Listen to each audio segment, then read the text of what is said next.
Breaking news చూస్తున్నాం.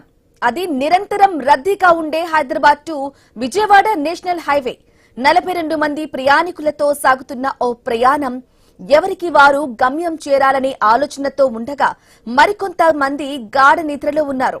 కానీ తెల్లవారుజామున 4:55 ఒక్కసారిగా అంతా తలకిందులైంది. జర్నీ మూవీని తలపించేలా ఓ ఘోర రోడ్డు ప్రమాదం జరిగింది. సూర్యాపేట జిల్లా కోదాడ మండలం ధోరకుంట సమీపంలో హైదరాబాద్ టు విజయవాడ జాతీయ రహదారిపై ముందుకు వెళ్తున్న కంటైనర్ ను వెనక నుంచి ప్రైవేటు ట్రావెల్స్ బస్సు బలంగా ఢీకొట్టింది. ఒక్క క్షణం, ఒక్క ప్రమాదం 6 ప్రాణాలను బలి తీసుకుంది. మృతుల్లో 5 మహిళలు ఉన్నారు. ఇంకా పలువురు తీవ్రంగా గాయపడ్డారు. ప్రమాద సమయంలో బస్సులో మొత్తం 42 మంది ప్రయాణికులు ఉన్నారు. గమ్యం ఇంకా ఎంతో దూరంలో లేదు. కానీ కొందరి జీవిత ప్రయాణం మాత్రం అక్కడితో ముగిసిపోయింది. గాఢ నిద్రలో ఉన్నవారికి ఏం జరుగుతుందో తెలుసుకునే లోపే నిద్రలోనే ప్రాణాలు విడిచారు. కలలతో మొదలైన ప్రయాణం కడుపు కోతగా మారింది.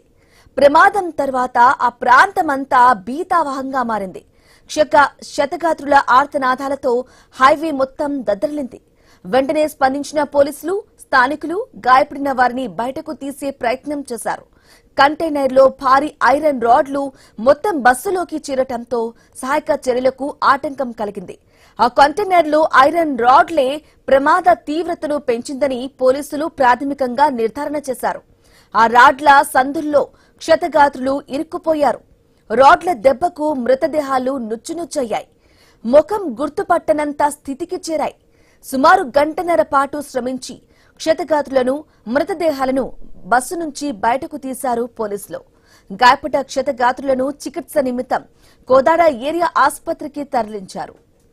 ఇక హైదరాబాద్ ఏలూరు వెళ్లాల్సిన ఆ బస్సు గమ్యం చేరకుండానే విషాదానికి వేదికగా మారింది. జర్నీ అందరికీ ఒకేలా ఉండదు. కొందరికి గమ్యాన్ని చూపిస్తుంది. మరికొందరి జీవితాల్లో శాశ్వత విషాదాన్ని మిగులుస్తుంది. 42 మంది ప్రయాణికులు, ఒక బస్సు, ఒక కంటైనర్, ఒక్క క్షణం 6 ప్రాణాలు గాల్లో కలిశాయి. 6 కుటుంబాల్లో తీరని విషాదం నింపింది. ఇది కేవలం రోడ్డు ప్రమాదం కాదు, గమ్యం చేరాల్సిన ప్రయాణం మరణ మలుపుగా మారిన విషాద ఘటన.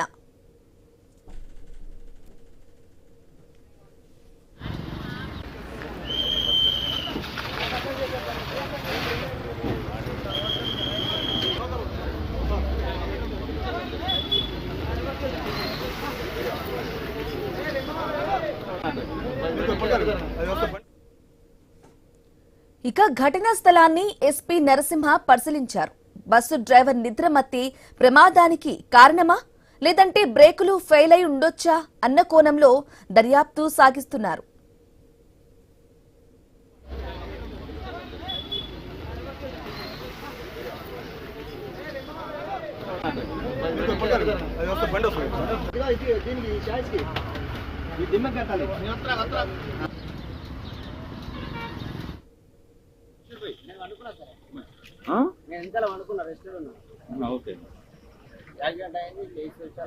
ఎన్ని గంటల ప్రాంతంలో జరిగిందండి?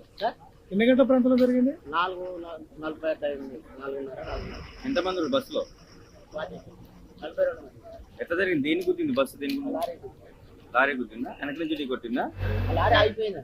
ఆగిపోయిన లారీని ఢీ కొట్టింది. రోడ్డు మీద ఆగిన లారీకి మీరు కొట్టారు. తెలియదు సార్ నాకు. నేను దిగి కూర్చున్నా.